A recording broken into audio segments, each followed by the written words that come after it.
Good evening, ladies and gentlemen. It is Tuesday, September 28th, 2010. This is Day 9 Daily number 189, and it is Day 9 Daily number 189. It's Newbie Tuesday, that's what I meant to say. That is what I intended to say, where we take some of your replays. We're going to check them out, and the theme today is holding off early rushes.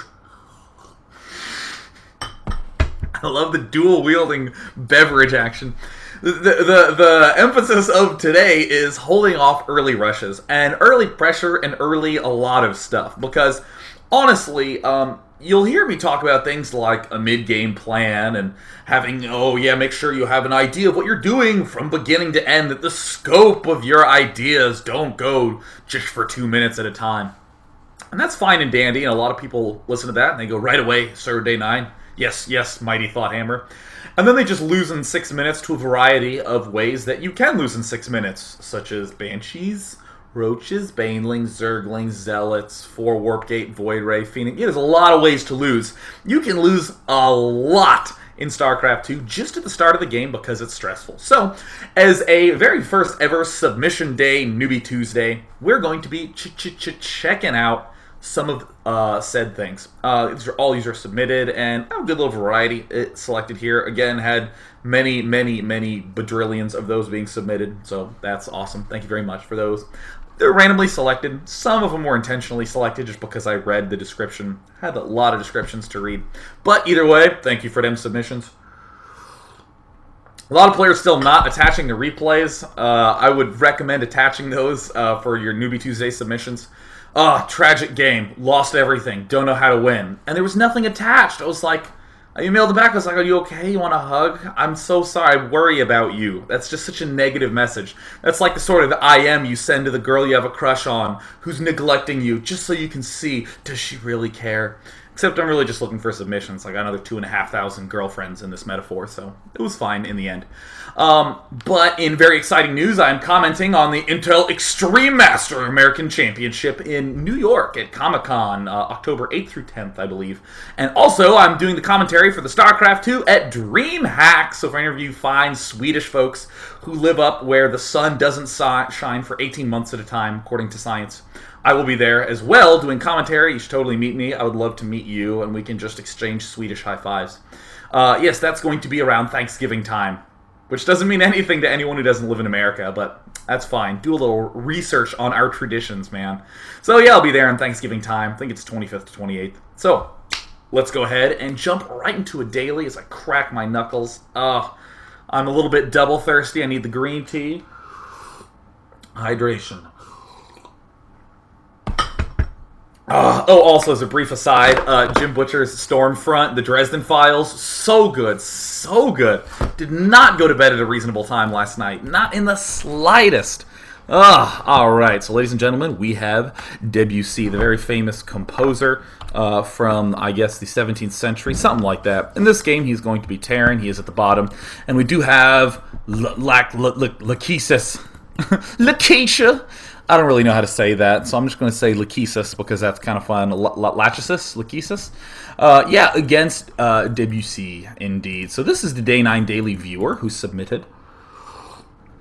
And we're actually just going to go through this pretty quickly, this first game. I want to actually go to the Lachesis cam. We're going to go ahead and speed things up. Now, I just want you to just get the sense of how this sort of looks and feels on the minimap. Okay, yeah. Gateway going down, assimilator going down. Here's the scout probe, venturing forth valiantly into the world. Here's another gateway going down. Very fast second gateway. There's the stalker. And then, alas, right as he gets to the front, going at warp speed, it was a little bit hard to see that. But right here, this is a very tragic thing to happen. We get to this point right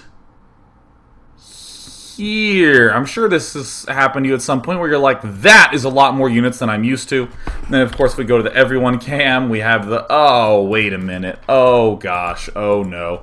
And that's really the big theme of today's daily, is a lot of this sort of, holy crap, wait a minute. Am I really about to die right now? And to be entirely frank, the thing that makes this so hard to do, that makes it really truly hard in StarCraft 2, is that your guys tend to auto-fire SCVs. Look at this SCV that's being shot at by this Stalker. And then, look, this Stalker kills a Marine and immediately whips around to an SCV. It's so annoying, so annoying, so annoying.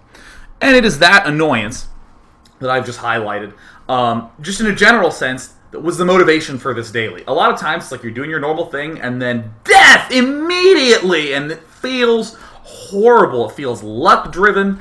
It feels like the game is a series of coin flips, and I hope that in this daily we get the chance to see that it's really not, and that there are good techniques to deal with this. So really in this game, I want to first look at the opening build, because there are a number of reasons why cheeses end up succeeding. Some of it has to do with the decision at the time of the cheese, or should I say at the time of the rush. Really the response to pressure is some of it. The big thing I want to look at always, because I have identified Lachesis as the losing player in this replay. It was a little bit hard to determine, who was who, because again, all these user submissions were, people didn't really label their race in a lot of them. I mean, in the carrier rush build, I always know who I'm rooting for. The guy who's going going the carrier. But in this case, I had to speed through, and then the immediate thing I want to look for is how this build is looking. Hasn't sent anything out to scout yet. Oops, little bit behind on the chrono boost. I just want to show you this very brief little timing. Just nice little cool things you can do. Right here, when this bar is about halfway between this 4, you will see this chrono boost expend. So see, look, there's chrono boost, and it's going to get halfway between the 4, and bam! Look there, now you can chrono boost again. So, we see that it's a little bit late, but if you really just start looking for that, yeah, that's going to be awesome. Nice little triggers that we set up for ourselves. There's the gateway going down on 13. The gateway going down on 13. So, first thing I said, first reason people will end up losing to cheese. They just do bad decision-making at the time of the cheese. The second big reason people lose to cheese is because there are flaws in their build. So far, I'm really looking hard at this, and things are looking pretty damn good. This is looking just great. Crispness, oh yeah, sending down those pylons right on time. I think that's pretty decent placement. You can do cute things like build a pylon here and a core there to create a wall where Hellions and Reapers cannot be obnoxious. And the third big reason people lose to rushes is that they played their build well, but they just did some decisions wrong along the way. So for instance, let's say Lachesis was carrier rushing.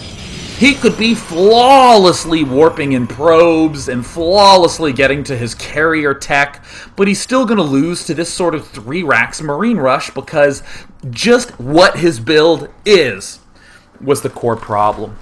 So again, there is A, decision-making in response to the build. There is B, executing your build well or not, and there is C, selecting the correct build from the get-go. And I tend to put C at the end because it's the last thing I really consider. I really want to see, is there any way this could have gone more smoothly? There's the Stalker, there's the Warp Gate. A lot of times, I want to say, this Chrono Boost could actually go on that Stalker. That's a little bit more common of a technique, just to make sure that you can deal with that Reaper adequately. But man, this is just crisp play. This is about as crisp as it comes. Few chrono boosts, maybe 3 seconds behind, but I mean nothing glaring. Nothing like money getting up into the hundreds when he can't actually spend. I mean, look at this. 100 gas, right as he gets 100 gas. Both the gateways finish and the Stalker finishes, so we can immediately begin the double Stalker production. That's exceptional timing. Very, very, very good. Now, at this point, Lachesis has seen the rush. The immediate thing that always happens when you see the rush is you stop making probes and you forget to build your pylons. That is the most consistent theme of people when they're under panic. I'm going to slow this down because there's a lot to look for. Man, that's good. Building that pylon, damn, that is hard to remember. Most people will panic. So here come many SCVs. Now we're going to start coming to some decision-making right in the midst of the rush. Decision-making wise, how does this decision-making look? Well, it looks like not only are these Stalkers not being microed, but they're shooting the SCVs. We see 2 Marines falling fairly easily. 2 Marines fall actually quite quickly. And to be entirely honest, Oh, well, is it 2 or 1? Did I miscount? I'm just going to speed this up again. I do a lot of rewinding. Wow, it really was only 1 Marine. Now, to be honest, the big advantage that Stalkers have over Marines is range. Big, big, big advantage. Before I go in specifically to this, because rushes and early pushes tend to be not quite generalizable, you really do have to get into the nitty-gritty and look at everything straight up. For instance, here's something very generalized I say all the time. Whenever you attack, that is a very good time to expand. Your expansion is defended by virtue of him shitting his pants because of your huge, huge army. Very, very basic generalization. But Stalkers against Marines and SCVs really only comes up at this very particular time, so that's what a lot of this is going to be. Trying to talk as generally as I can, but really we need to start getting into some nitty-gritty. So we have range versus shorter range. 5 versus 6. Now, I just want to say, for the record, this is something that is very generalizable. Anytime you have short-range units against long-range units, the long-range units want a lot of space to retreat. Space is how you exploit this range. If the Stalker marched its way all the way to here, and then shot at this Marine, and then backed up, and then shot at the Marine, and then backed up a little bit, and shot at the Marine, and backed up a little bit, that Marine would have been dead by the time it came in. Same thing with these 2 Stalkers that are coming out right now. Sure, we can bring some probes off, but we want to have a lot of space to retreat and to maneuver around. At this point, Lachesis, still doubting my own pronunciation. Lachesis hasn't really moved the Stalker back. And notice, even if he begins perfect micro now, he'll shoot once at this guy, he'll maybe pull back to here, and then shoot once again, and then a bunker goes down right here. And who cares if he retreats all the way over here? There's a friggin' bunker being planted at a key location. He really, really needs to work on getting a little bit more space out here. So obviously, the lack of maneuvering is, hindering him from retreating properly. There's a lot of just attacking in here. Just box A. Not quite what you want to go for. Now we're starting to get some good stuff in there. This Stalker's shooting at the Marines. Now it's going back to shooting at the SCVs. Execution of the build, absolutely flawless by Lachesis. Really was not messing up much of anything in the build he was doing. But still, that control was quite an issue right there at the start. Very, very easy thing to begin practicing. When you see the rush, you just need to say, if I have the Stalker here, this Stalker, when it sees the rush, really needs to wander out and try to exploit the space. Because all of a sudden, even if you don't really want to go for this Marine because you're worried about the SCVs surrounding you, you can begin picking off SCVs one at a time. Look at how far forward this SCV is. It's completely vulnerable. So that is the A part of it. The A. How do I deal with this? How do I respond to it? Well, got to move out those Stalkers early, and I really have to move out with, the hell was I talking about? You have to move out with those Stalkers early. Oh yeah, and then you have to really start targeting the Marines, or at the very least backing up and picking off the SCVs without the Marines shooting at you. Very, very good stuff. And that whole range thing, think about, for instance, if someone's pushing you with roaches and you only have Hellions. What's a great way to buy yourself more time? You move out really far with the Hellions, you give yourself all this space to retreat, and you begin shooting at the roaches as you back up. You want that extra space. Very, very good, very, very crisp stuff. Now, the B part of it, could he have done his build better? No, his build was spot on, dead on, great, excellent. Good, cross, check. No way I could have possibly improved my build anymore. And the last one, could I have done anything different with my build? I personally enjoy getting a Zealot while the Cybernetics core is making. Let me actually just speed that up just to show that that not only is good but possible. But see, here's the pylon going down. The gateway's going to go down. You don't actually delay the core at all. I mean, look, there's the 13 gateway. Here's the 14 assimilator. There's the 16 pylon. Here comes the 18 cybernetics core. And it's right here that you can start a Zealot. And notice that a Zealot takes 38 seconds, and that a cybernetics core at this stage still has more than 38 seconds to build.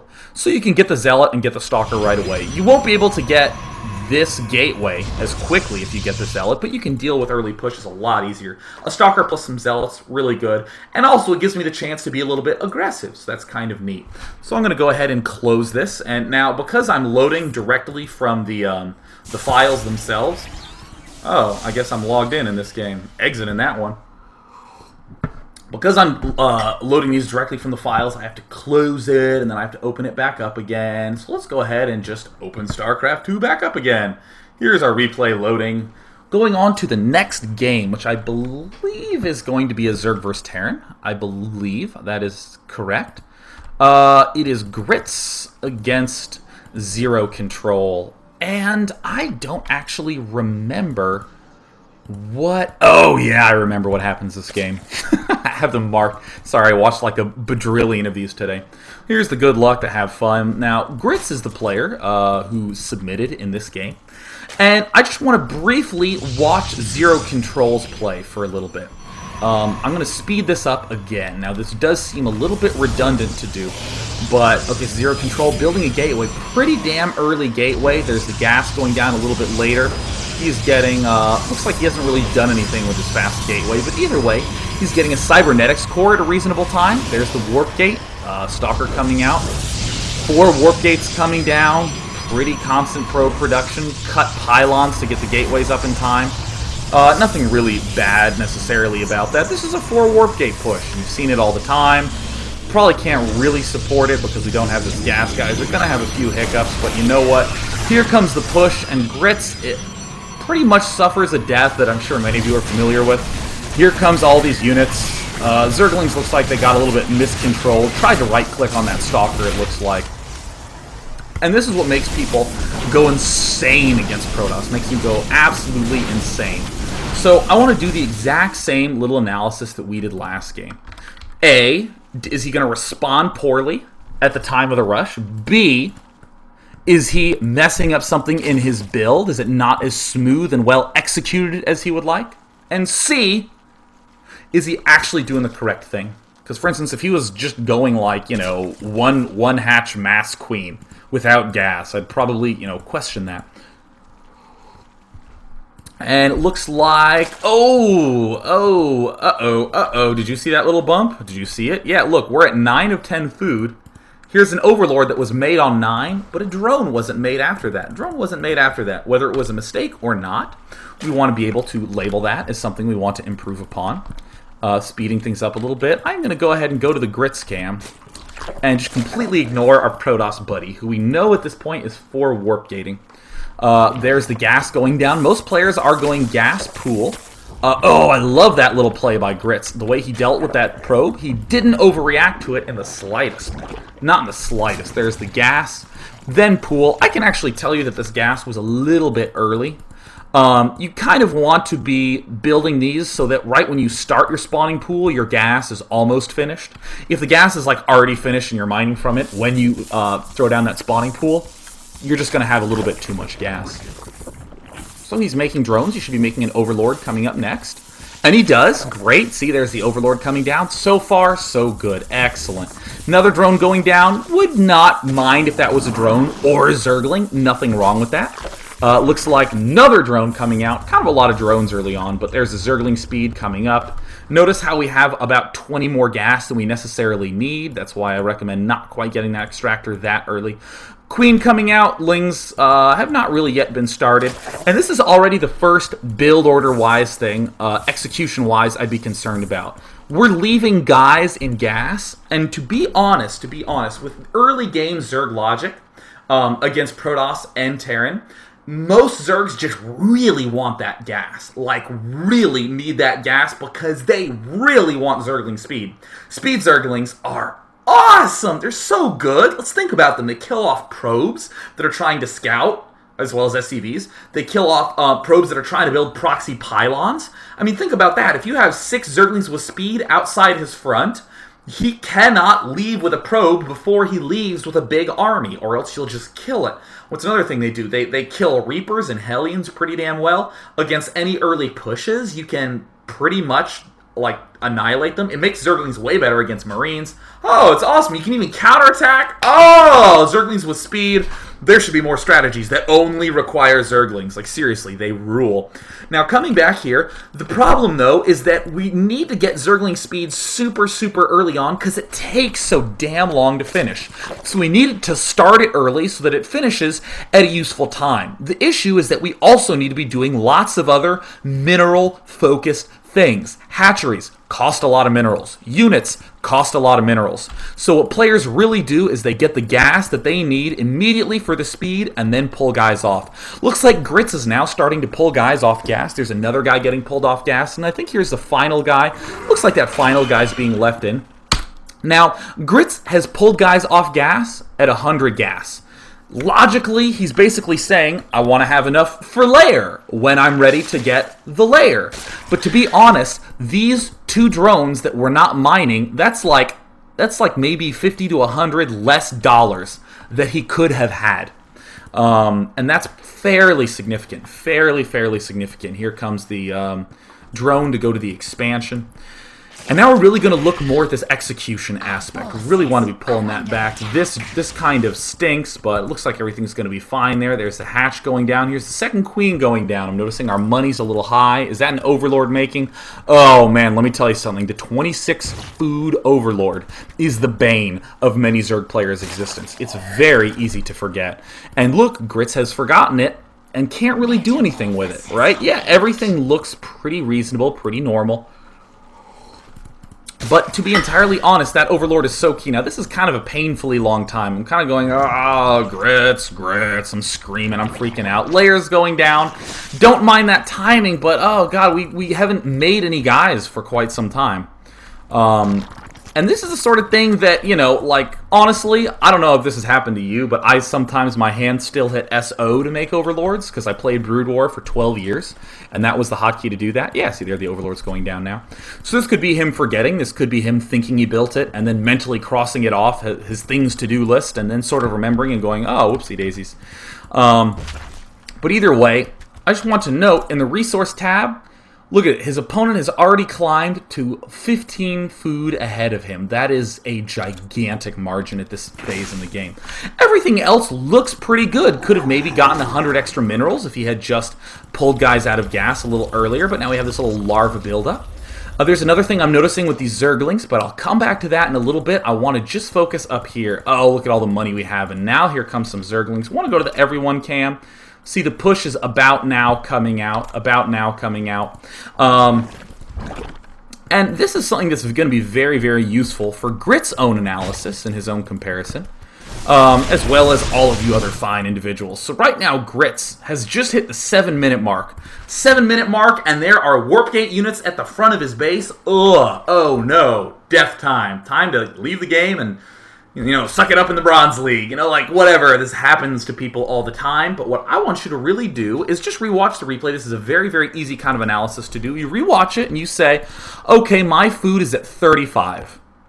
My expansion is just finished. And that's when the rush came. At 7 minutes, I had 35 food. And then I want you to go get a replay of Idra or Fruit Seller or someone else. And at the 7-minute mark, I don't care what the opening up was. At the 7-minute mark, could even be against Terran or against Zerg. I don't care. At the 7-minute mark, what's his food? It will almost certainly be 10 to 15 food higher.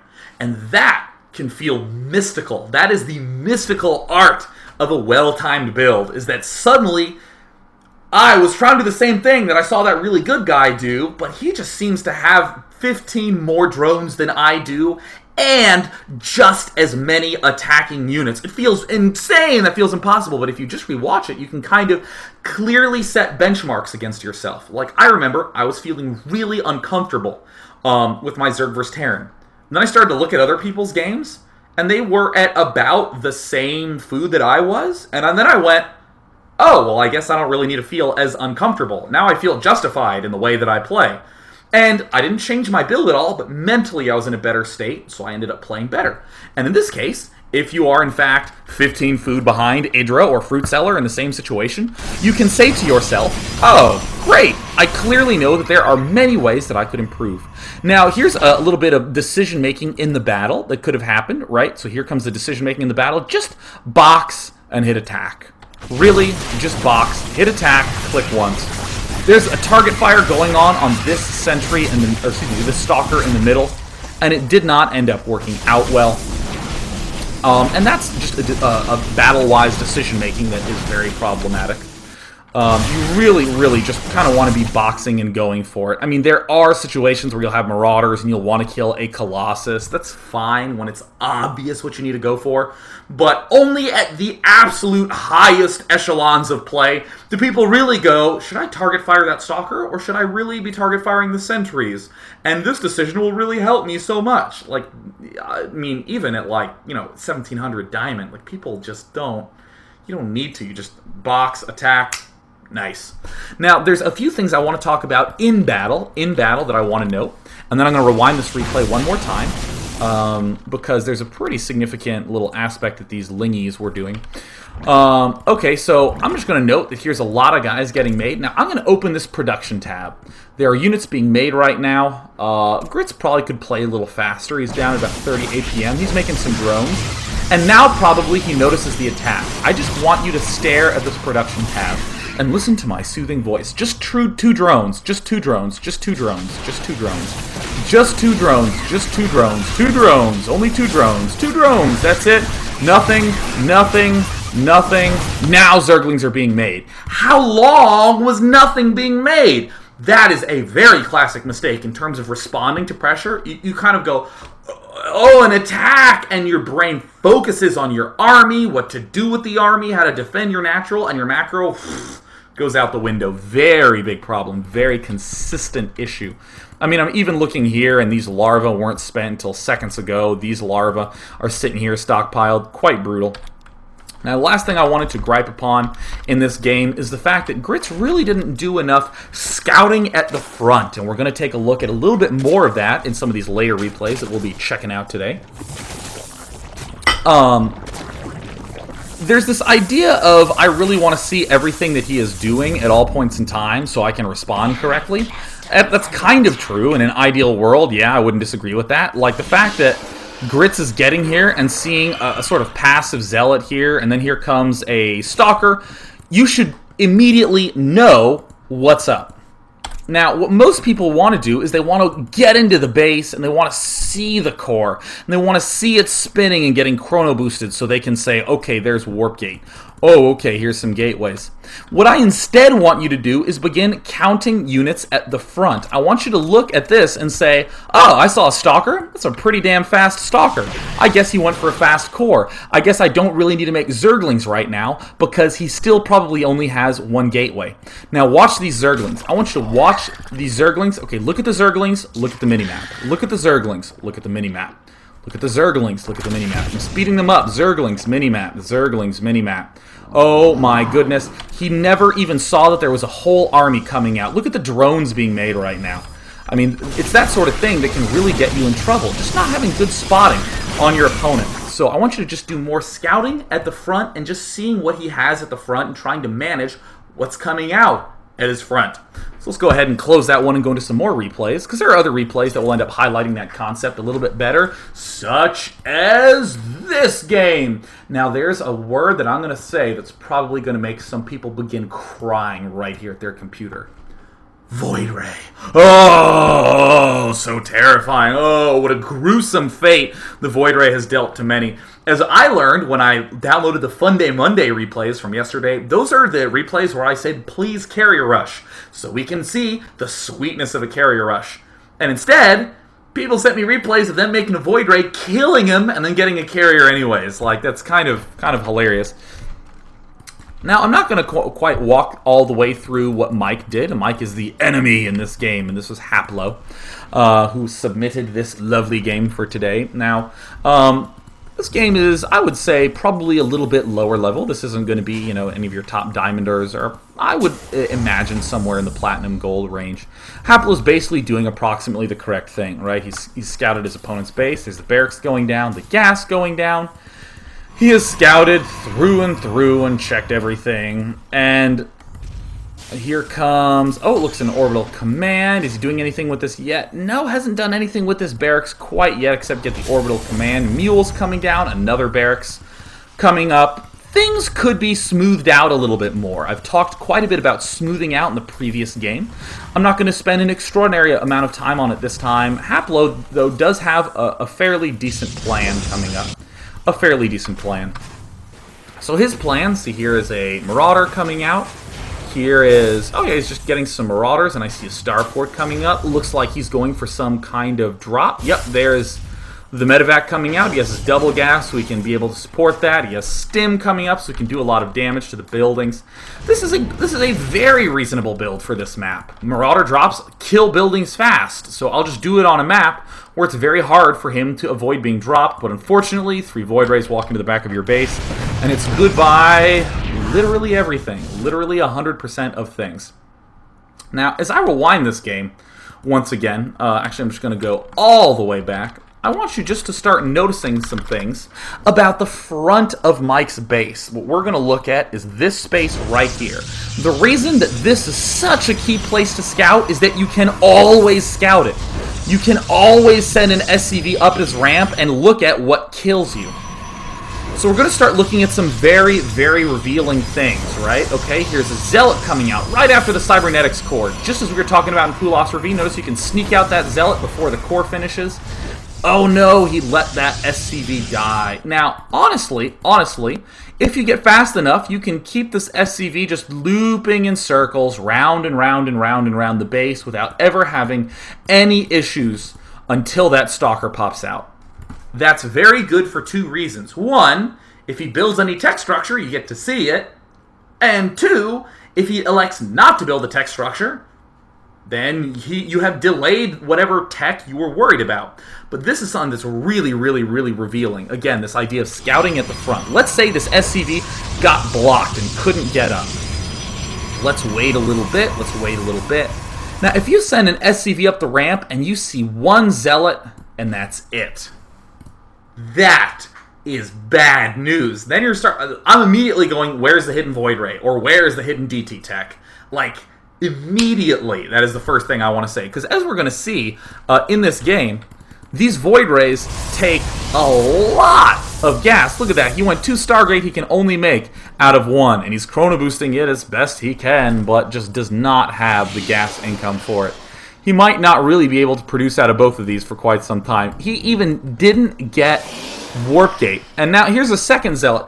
If you go to his base and you see 2 Zealots and that's it, you should be really, really suspicious of what's going on. Because if you sent that right now, what could you do? You could make a Viking. You could begin making Marines. You could start building an engineering bay, which, let me remove the overlay. Removing the overlay. Let me close this notepad. No, do not save. There, now I can remove the overlay. As we can see, the engineering bay only takes 35 seconds to build. How long does a Void Ray take to build? 60 whole friggin' seconds, even with Chrono Boost. Excuse me, it's going to still take quite some time, so there's plenty of time to respond as long as you're getting suspicious at the right times. So that SCV could poke up here, do a loop, see nothing, and then retreat back here and hide so it doesn't die to a Stalker, and then it could come back and it could scout the front. If it sees 1 Stalker, you immediately kind of go, oh, it looks pretty normal. If you wait a little longer and then send it up and you see like 2 Stalkers and a Zealot, you're like, great, I'm up against something so normal, so normal. Or, in the very worst case scenario, you could just spend a friggin' scan to scan his whole base. I mean, just plop a scan down right there. And if you have that early scouting SCV alive long enough, you can get off a real money scan because you know where his pylons are. Really super awesome good money scan. So Haplo didn't necessarily do anything that bad with his build. I mean, it looks like he forgot some depots, but I mean, he had the excess cash. He threw down that extra supply. I mean, it could have been spent on a scan, but still, you know, this is fine. Yeah, there's the engineering bay going down. I just actually want to note this timing. This engineering bay is just started. It's just started right now. And look, it finishes right as these Void Rays are beginning to make their way. If we had just scanned or scouted the front and counted those units, we could have gotten those turrets up a lot earlier. Plenty of time to do this. Wouldn't have necessarily intruded in any of our plans. And there are a number of ways to find out about it. Because here's the thing, people are going to feel like this game is luck-based. They're going to feel like there's nothing but, oh, it's a chance. He just mysteriously knew that I was doing this or that. And they're going to ignore all the amazing ways that they can go about finding out the information that they really want to. Scouting the front is a big, big, big, big, big, big noteworthy one. Or if, like, scanning is the last worst-case scenario, but then also trying to keep that scouting worker alive in your base. Now, let's say that you're the sort of player who is not, you're not very comfortable with your APM, right? You feel slow. The SCV dies, not because you forgot about it, but because you were thinking about it, but your hands just couldn't move fast enough. This is what you do. Load up Lost Temple. And then, I want you to do your normal build, but when you send out your scout SCV, those 4 pillars that are in the middle on Lost Temple, begin just making loops and patterns in and out of those. Just constant little figure 8s, moving in and out. Don't use your shift waypoint, just constantly move it around and execute your build. You'll suddenly realize, damn, I need a really good hotkey setup. I need to have my scout worker as 1, and then my command center is 4, and then my barracks is 5 and 6, and my factory is 7. And I really need to have the SCV that's building stuff in my base hotkeyed is 3. And you're really it's gonna take some games to get used to it, but you've got to practice that art of just wandering around your opponent's base. Very important early game skill to have. Going to help you in a lot of situations. So that the whole point of that Void Ray Rush game, again, Void Rays, a lot of ways to deal with them. Most of the time, if you expect it, you're fine. If you don't expect it, you're fucked. So we want to find ways to scout them. So that was the examples of that. So we are going to do, what's a good one? I think this one is the next one in the queue. And loading it up. Do it. Bam! Going to the next one. Again, I just cannot emphasize how important it is to have a really well-timed build. Because if my build is really, really, really, really smooth, if everything's working out great in my own build, I can start to know when I need to worry about things. If I'm always finishing that second barracks right at 4 minutes and 50 seconds, then I know when it's time to scout him. I can know things so much more easily. If I'm throwing down that barracks haphazardly, and my barracks finishes, I still don't really know what time it is. Oh, well, you know what? I mean, like, there is this in-game clock right here. But again, this is all predicated still on the assumption that you're doing good stuff back home in your base. So there's Vzex here, who's in the top right as the Red Zerg. He is the contributor of this replay. And then we have Good Smeagol in the top left as the Terran. Now, what we're going to see is probably the bane of Zerg's existence, which is specifically every single Terran unit that you attack with early on. We're going to go ahead and see this. Oh, Good Smeagol doing something a little bit technical, doing gas, then racks. That'll let him get a super ultra-fast factory. And we see the usual extractor going down. And see, if you build a pool right about now, that's the good time to build the pool. Still here, it's a little bit early. So we're seeing Vzex, didn't quite build these drones as quickly as he could have. Yeah, he's scouting the front, he's trying to do some harassment, but still, your build and getting things out as fast as you can is the most important thing. And I want to present to you an analogy that just kicks ass. Oh, I love this analogy. Imagine if we're playing chess, and you have 20 seconds to make a move. And if at the end of your turn, you have not made a move, or I should say, if at the end of 20 seconds you have not made a move, you lose your turn. So, really, honestly, you either get a move or not if you make it. So, in this little chess example, clearly, even if it's probably going to be a not great move, it's always going to be better than, like, not moving a piece. And yeah, you 2,200 chess players were like, well, that's actually not the case. Sometimes I'd prefer not to make a move. But seriously, honestly, imagine if at the start of the game, your opponent's getting to move 10 pieces for every 3 that you move. Oh my god, you're going to lose so easily. That's why it's so important to just have everything be very, very smooth, very clean, because if you're not building things as fast as you can, you're giving up free turns, you're giving up free moves and free chances to pull ahead. Again, that is like a lifelong goal to try to really smooth your play out that much, but still, I'm going to say it in those terms so that you may feel inspired. Yep, see, our gas is still getting a little bit high. Our gas is still getting a little bit high. Uh-oh, it's over 100. Bring them off mining. It wounds me. Oh, it hurts me to see you still mining gas. I want to cry. Damn it. So I'm just going to go ahead and swing back over to what Terran's actually doing in this game. Doing one of the earliest developed builds in the history of StarCraft 2, the double Hellion build. Looks like we have a little bit of fancy dancing going on by Smeagol here. The double Hellion build, you get a factory fast, you get a reactor on the barracks fast. You switch them and start producing Hellions 2 at a time. So, going to the VZX cam. Looks like VZX has made some Zerglings. He's keeping them back on creep. But, look at our money. Our money's over 300. What are we doing with that money that's over 300? Are we going to expand? What are we going to do with it? We should definitely expand. We should definitely do something with it.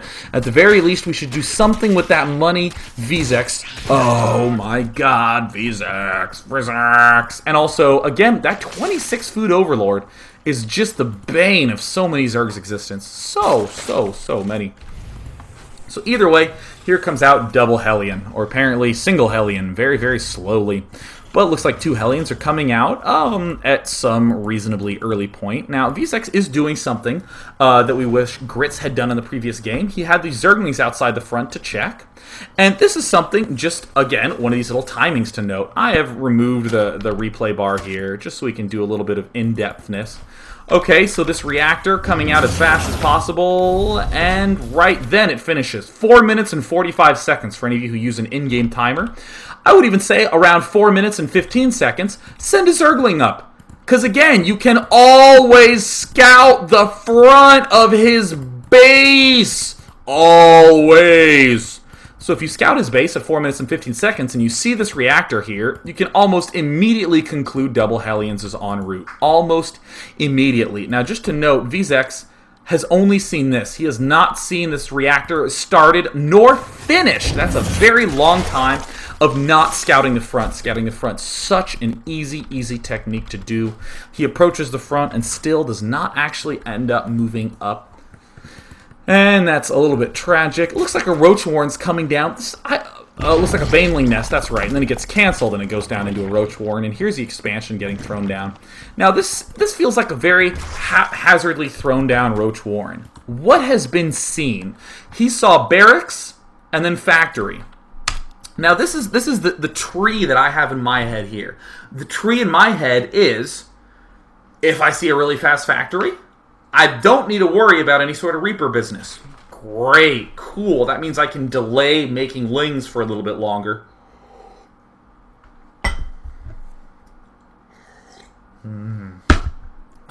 Double liquid's so good. That means I can delay making those Zerglings a little bit longer.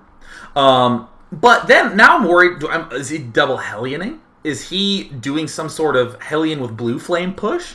Is he doing a fast starport build to me? Is he giving me Banshees? Oh god, that would be gruesome. But let's just pretend that Banshees and Hellions are the only 2 things that Terran could possibly do. Pretend that is the case. Now, I know players do this because they still do it. If you're worried about Hellions or Banshees, if those are 2 separate openings he can do, he can't do both at the same time. I cannot tell you how obvious that sounds, and yet how people will like, I haven't scouted him. I guess I better get anti-air so I can deal with the Banshees, and then I better get a whole bunch of defenses at my front if he goes Hellions. No, you're defending against 2 things, and you can only possibly be doing one of them. So just do your best to find out which one it is. It is much better to lose to something that you were completely unprepared for than it is to be prepared for everything, and then you lose because your opponent just out-expanded you. That's bad. That's very, very bad. So in my eyes, when I see a barracks and a factory at the front, is he going double Hellion? Is he going Banshee? Suppose these are the only 2. If I send Zerglings up the front and I see no add-on on the barracks and no add-on on the factory, I'm suddenly making only drones, queens, and overseers. That's what I'm making. I'm not going to make them spine crawlers at the front, sure. Maybe make 8 zerglings with speed, sure. But for God's sake, I'm not going to get a roach warren all worried about the fact that Hellions are coming and convince myself I need to get queens and overseers too because I run out of cha-ching. I have no money. I has no money. So here comes good Smeagol. Looks like he is advancing forward with double Hellion. Now, there's something that this is what's going to make this game feel random. It looks like Smeagol is going double Hellion and is going to be able to go Banshees very, very quickly here. Off one gas. The reason this is true is because his mechanics are a little bit off. And when your mechanics and your fundamentals are off, and your opponent's mechanics and your fundamentals are off, it's very hard for things to feel predictable. And this is the usual thing that ends up happening. Now, if for some reason VZX had scouted this, he could have had more than enough Zerglings to be able to deal with it. So just by comparison, so here is the reactor going down. Let's look at the production tab, shall we? At this point, he's making some Zerglings. He's making his first queen, second queen. Yep, there's his first queen popping out. Oh yeah, drones coming out now. Okay, and it looks like the double Hellion is en route. Looks like more drones are coming. Looks like the Zerglings are not being particularly active. You know, honestly, if you get like 8 speed Zerglings and hang out like here, this is a terrible, terrible spot for Terran to be in. You can really do some damage to those Hellions just by backing off, especially if it's just in 2s. Look at some drones being made. Oh, Baneling Nest being made. It's going to get canceled in just a moment here. Oh, there's a hatch going down. What's going to be made next? Oh, some drones and then some more Zerglings. I mean, not only could the roaches and the lings been out faster, but look at all these drones that are being made. Look at all them drones. He could have avoided making all these drones had he scouted the front, but because he didn't, here come the Hellions. They're going to be able to march in and do a ton of serious damage. Now, here's another really horrific problem with like learning in this spot. Oh, by the way, be bold with those Zerglings against those Hellions. Yeah, sure, Hellions can cook Zerglings quite well, as we see hither, but Zerglings can surround and kill the shit out of Hellions if the Hellions aren't careful. That's why we get speed really early on. Also, make that Roach Warren flush with the top edge so we can kind of deal with this harassment a little bit easier. Drones are lining themselves up. Oh god, it's a massacre. Oh, VZX. Oh god, and they're still alive. And they're still doing so much damage. Ouch. Now, if for some reason you don't like these Zergling speed builds, actually, I'll come back to that in just a moment. I'll come back to that thought in just a minute. And then I have one more replay after this. It will be a little bit longer of a daily, but whatever. It's Newbie Tuesday. I guess I shall select fewer replays next time. So here comes a Banshee. Now, what happens at this stage in the game is that VZX is actually dead. If we look at the unit counting, now, his opponent is not, stellar by any means, but has an advantage. If good Smeagol were, say, Cthulhu Luck, or someone who's Gosu times 2, that would mean that VZX was 100% dead, guaranteed, absolutely screwed dead, blown out of the water. But what ends up happening in these sorts of circumstances is that you have the Zerg player trying to hold on, trying to do his best to stay alive, and there's way too much analysis that is put into this stage of the game. Honestly, if this were my own replay, I would probably just close it and say, yeah, nothing more to learn here. Nothing wrong with that. That's always why I'm a huge fan of identifying the key moment in a replay, where the game either swung into my favor, and then I won later, or it swung into his favor, and then he won later. You will see amazing comebacks from time to time, and those are neat, but 99.99999% of ladder games are 2 people battling. He's done.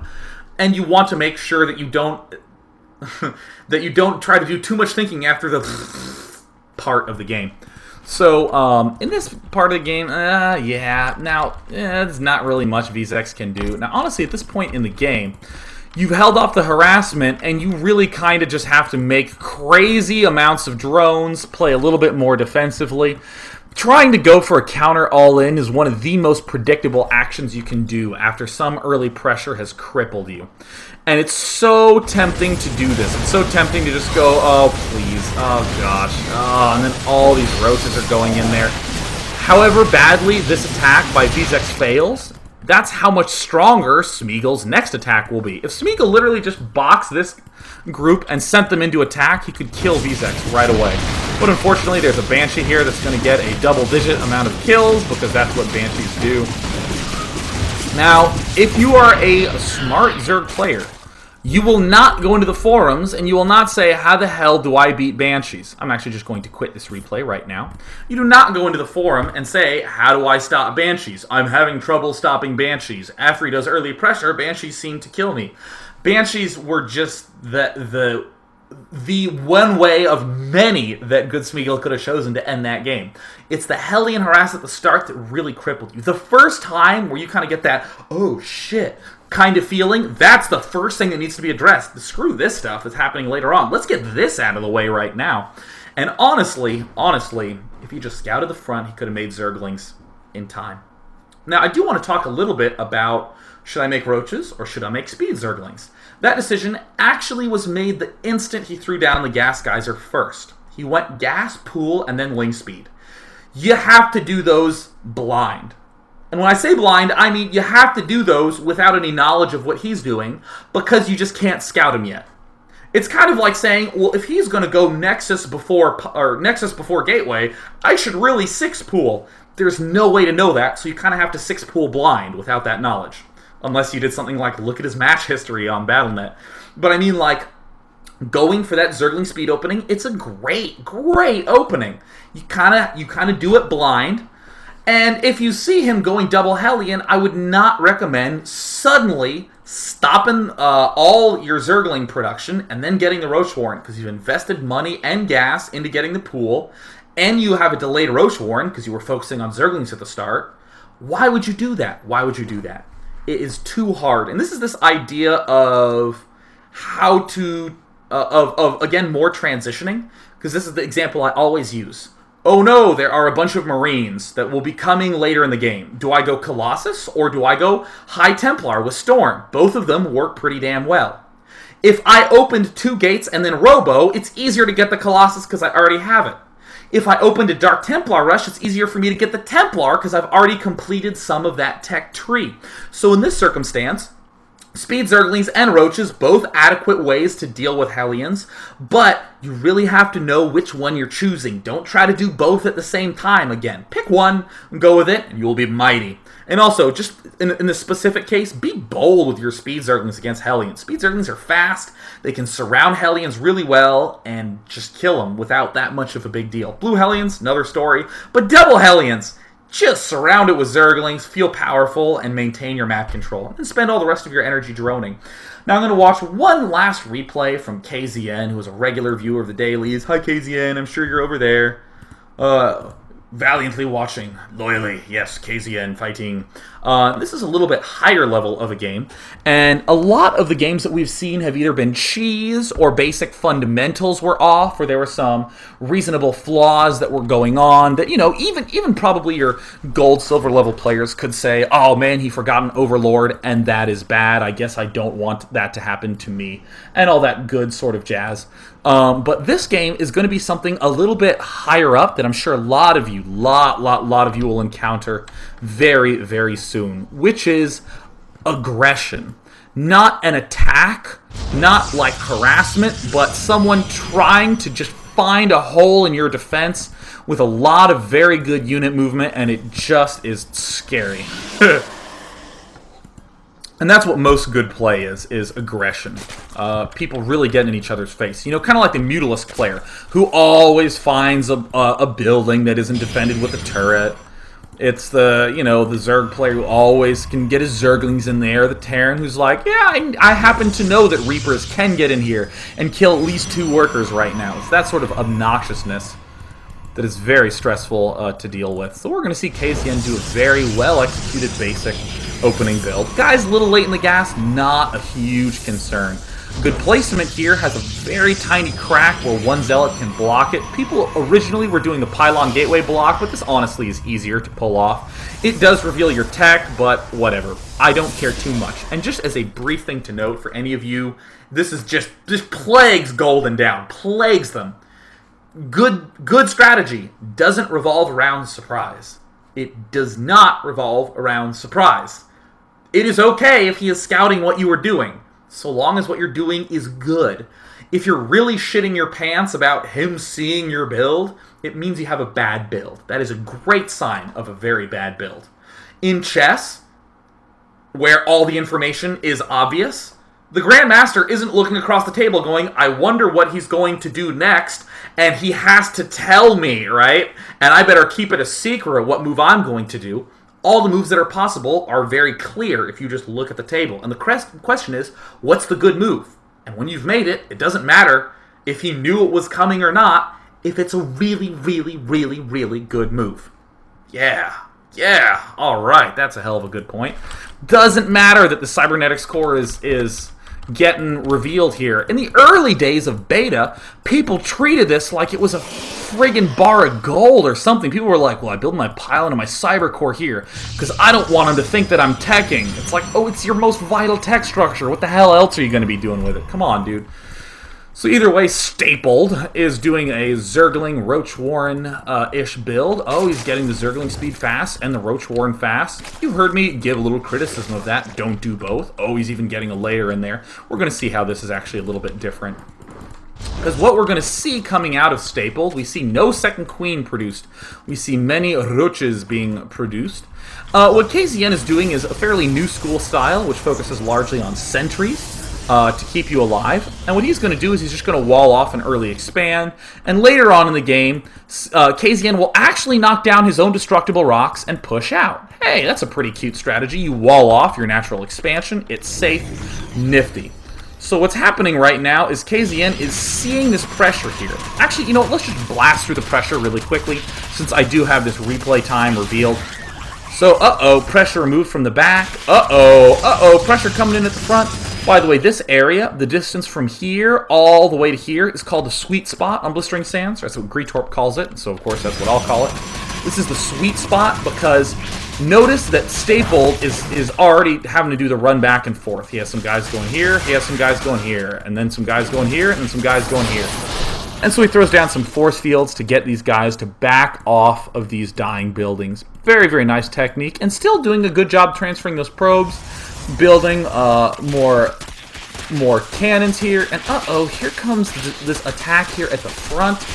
Oh man, or excuse me, at the back, and it looks like, is he upgrading roach speed? No, hasn't begun getting roach speed yet. No drones at all. This is very Korean server style. If you ever play on that, they literally just try to kill you as fast as possible. And this is aggression, right? In its purest form. And looks like aggression is starting to create some holes in this defense. Oh, looks like one roach is starting to decide to kill himself. Stapled is not getting roach speed yet, a little bit surprising to me.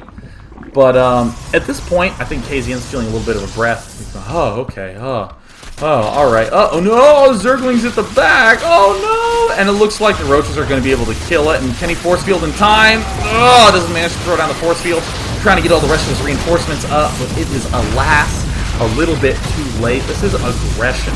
Notice that Stapled didn't just attack the front, and he didn't just sneak a Banshee in. He bopped back and forth and back and forth and back and forth.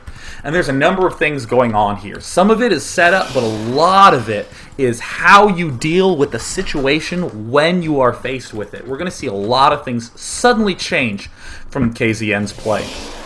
I actually ended up rewatching this replay twice because it's just such a good example of what can happen when you end up in these aggressive spots. The most important thing is just to remember the things I'm going to say that you're going to forget. Just try to remember them. I say your macro slips. You forget to make pylons. You forget to make probes. All that good jazz. So anytime you're in a battle, make sure you're macroing. Make sure you are not abandoning your builds. And the easiest way to do this is just look at the mini-map. This will remind you of a lot, just having your eyes glance here. So here's the Nexus going down. Good defense here. Great. And, I mean, look at how low KZN's money is. He is going for hallucination. I'm just going to say straight up, I would not recommend that. You can end up scouting him, but there is really nothing you would need to scout that would change your build dramatically. So here comes the attack at the backside. This Zealot is at the backside. That's fine, but notice that everything went. And even notice that all these are in one control group. One click, two click. You see that? For God's sake, leave some units here. If you just send 2 sentries back here and 2 sentries up here, watch what's going to happen. Okay, so he retreats here. Now, imagine if you just built a cannon here right now, and if 2 sentries were here right now. Here it comes. Okay, these guys already start getting zapped because there are still 2 sentries here. They get repelled. This cannon is almost done, and this cannon is getting almost done. And then suddenly we're fine. Suddenly we're right back to square one. Right now, KZN's probably going, whoopsie daisies. Oh, that's kind of annoying. Look, his money's still low. Let me actually bring up the resource tab so we can constantly see KZN's money. His money's still low. I think it's very smart by Staple to do this. Very smart by KZN to respond that way. And everything is kind of back to normal again. Yeah, great. Oh, there's this thing at the back. Now, again, I want to see... Excuse me, where do all the units end up going? Looks like he's sending out a Phoenix, and he doesn't notice the destructible rocks, and these guys end up leaving to go back up there again, as they are part of the Control 2. See, there's the 2 control groups selected. And look, these guys started to march their way back there as well. Oh no, but you know what? KZN is not screwed by any means here. He's still holding on. It sucks that he's going to lose his +1 upgrade. But now suddenly look at the money. Look at the money. He's going into the 500 range. Whoa, where did that spike occur? There's been no chrono boost. He's stopped making probes. He's trying to repair this. Still no cannons gone down. I mean, he's trying to rebuild stuff. There's, okay, now getting some more pylons because he was pylon blocked. It was this literal fall apart of the macro. And honestly, for, a bronze to gold level player, this looks like pretty damn good macro, but, for diamond level play, this is actually a pretty significant slip up. This is going to cost you, because where are 2 extra warp gates that we could have started easily 3 minutes ago? I mean, only now is a tech structure going down, and only now is another gateway going down. Super late. Very, very, very late, and here comes the one mistake. A little bit later, I'm actually curious where he was looking, because these guys warp in with enough energy to throw a force field, and it's done. And I mean, really, this cannon could have gone down a little earlier. These cannons could have been a little bit more defended. And this is such a great replay example of how a lot of little things can add up when you are faced with aggression, not a rush, not one attack, but just aggression, trying to pierce holes in your defense, where you just start to slip a bunch of things in the mind. That cannon at the back never quite got started, would have helped lots. The defense at the front were occasionally abandoned, and damage got done quite a bit. As a result of all this, KZN didn't quite build Gateways 3 and 4, or the Robo Bay, or those sorts of things. And all this adds up together to make it just, tough. You just end up crumbling. And that's honestly why on the Korea server, people are bonkers. People are just like, oh, attack! It's like, he has 10 bunkers. It's like, whatever, I'm Korean, I just attack. That's what I do. That's how I was made. And that ends up with a lot of wins. And you see a lot of players crumble hard under the face of just pressure in general in a game.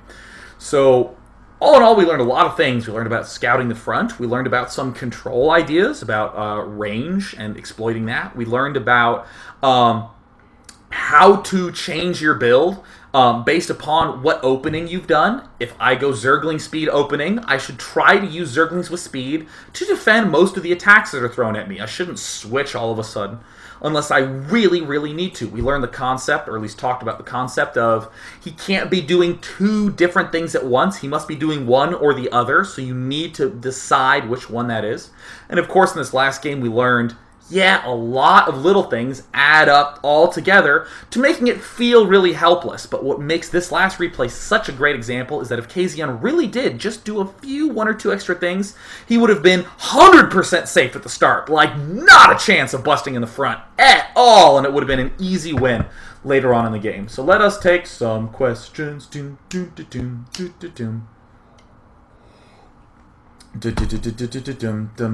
Oh, Dark Chronicle X says, yesterday was your birthday and you did nothing. Whoopsie daisies. Happy birthday, Dark Chronicle X. Happy birthday. So here's a great question from Volgaia, who says, Dear Day9, you mentioned scouting defensively and sniffing out suspicious rushes by checking the front ramp. But how do you scout to determine if you can make an offensive push against the opponent? Same thing as before. Let's talk about it defensively first. Let's say the only two strategies Terran can do are fast Hellions and fast Banshees. These are the only two things that he can do. So, when I scout the front defensively, I want to see, is he getting a reactor on that factory? Are there any Hellions coming? And if I don't see that, he's going Banshees. I'm going to respond accordingly. Now, let's say, with rushes, you're going to have the same thing, or with pushes. Like, here's a very easy push. You go barracks, 2 barracks with Tech Lab, 1 barracks with Reactor. Very early 3 barracks push against Protoss. Very, very, very straightforward thing to do. Now, if you are up against a player who's like trying to tech, you'll kill him a lot of the times. And if you're up against a player who's making tons of units and immortals, you're going to lose a lot of the times. So what do? You literally, the same way defensively, you listed out all the strategies and how to deal with them and how to worry about them. Do the same thing with an offensive push, identical, where you say, okay, I'm going to go 2 barracks, and if I scout him making more gateways, I know a 3 barracks push won't work. So I'm going to expand. If I scout him and I see not a lot of gateways, like let's say I see 1 gateway, and then a robo goes down, and I'm continuing to make loops, and I only see 1 gateway and only 1 robo, I might just go ahead and do a 3 barracks push, because I know, based upon this information, what he could possibly not have. For me, if any of you have seen the Root Gaming build, I guess I call it, the Root Gaming TVP build, where you push with 1 Marine, 2 Marauders, and a Reaper as you expand, that actually loses to a player who is very active about making only Zealots and Stalkers out of his first gateway. Sometimes players skip the first Zealot and then go Stalker and then a Sentry. I'm pushing those players all day. If they skip the Zealot and they go 2 Stalkers, I'm pushing that player all day. If he goes Zealot, Stalker, Stalker, time to not attack. He's going to have way too much by the time I get there. So for me, as I'm moving out with this push, I literally am moving out with the push, and I send the SCV, and when I scout his front, if I see that scary stuff, my units that are halfway across the map pull all the way back again. Same good old thing. Just listing them out.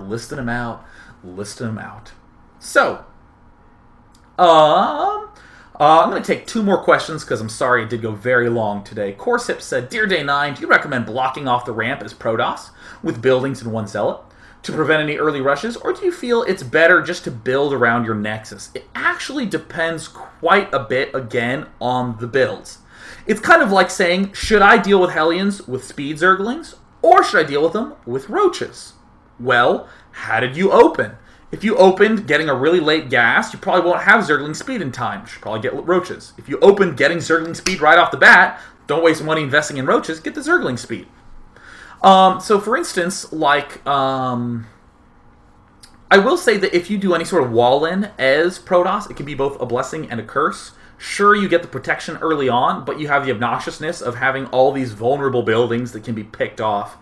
For instance, if I go pure 2-gate, and you go like the gateway cyber core with 1 Zealot block off, I'll actually just kill you, right? I'll just start wailing away at the buildings. I'll start hitting the pylon, or I'll hit your gateway if you didn't wall in with the pylon, and it's very, very, very tough to deal with. Now, if I'm playing against Noni actually has a really weird timing where he starts off doing that wall off. Actually, let me back up. So, 2-gate rushes are scary, right? They're pretty damn scary. If you don't wall off and you go for a really fast cybernetics core, I'll kill you with my 2-gate. Now, what Noni does is he starts with that wall off, starts with I would say the block, like not quite a wall off, but he builds the cybernetics core in his gateway. And if he sees you going the 2-gate, he just completely walls himself in. Totally, 100% walled off. So that's Noni's way of holding off a 2-gate. Stylistically, someone could just make 2 gateways really fast to counter his fast 2 gateways, or they could do the Noni style response and to completely block it off. I'm more of a fan of the straight up, I'm just going to make more units to match you way. I don't actually wall off almost ever. If you're doing some sort of really fast tech build against Zerg, sometimes you want to do it so you can deal with counterattacks well. They all have their advantages and disadvantages. It's just not as simple as, yes, wall off, no, don't wall off. I mean, there's a lot of things I could say, like walling off against Zerg. Good against blocking Zerglings, bad against making things vulnerable to Banelings. Against Terran, Bad against any early aggression with Marauders. Good if he is trying to do anything funky with Hellions early on and you're trying to tech safely. Against Protoss, walling off is good if, again, you're trying to do some sort of good, cute tech, but it's bad if you are against someone like Huikaki who goes 4 Warp Gate on 1 gas and just tries to push your front with Zealots and Stalkers. Those are free buildings. So just things to consider, Gonna take one more question.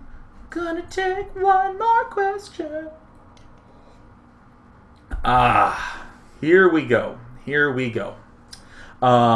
Oh, you know what? This is the perfect question to end on. Haha. Busco1 says, Day 9, my main problem I have while playing as Zerg is that when I do make a drone, is when do I make a drone and when do I make an attacking unit? How should I spend my larva?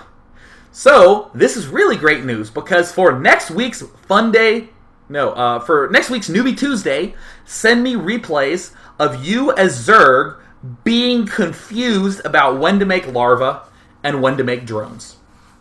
I want nothing but Zerg games where the following happens, where people die because they had way too many drones and not enough units, or people are finding themselves really low on money and they can't spend enough. I want a lot of replays of Zerg players just not knowing when to make drones, and specifically telling me. Send those to Tuesday at day9.tv with the title Newbie Tuesday, Zerg drone timing, something like that in the title, and then include a little time of, this is when I was trying to make drones, but I felt discouraged because of blah. And we'll talk a lot about drone timing on that Newbie Tuesday. A lot about that. The real answer is that almost always, the correct way to lose is to have way too many drones and not enough units. Because then you want to slowly back off from that. Your instinct is to go, I am afraid, I shall make units. But if you ever watch Cool play, aka Fruit Seller, the only Zerg in the round of 4 in GSL, sorry for spoilers, he is really crazy with the amount of drones he makes. It looks very odd the first few times you see his games, but then you start to realize, no, you can actually get away with this. Nice. So, with that in mind, Monday Fun Day coming up next Monday, and I want you to submit replays of Terran players making no Marines, Marauders, or tanks. Doing some crazy stuff. I want to see crazy Terran play in that rep pack. And also, I would love it if any of you Zerg players who are struggling with knowing when to make drones, send me replays either of you dying when you have way too many drones and not enough units, or you being totally broke all game long and you just never feel like you can make drones. Send those in. And with that, I'm out. Once again, I'm shoutcasting the Intel Extreme Masters American Championship at Comic-Con in New York. And I'm shoutcasting at DreamHack in Sweden. So, see you at those 2 venues. Bye! See you. See you later. See ya. Dun. And where is my recording? Gonna stop that record there. And then gonna go over here and stop.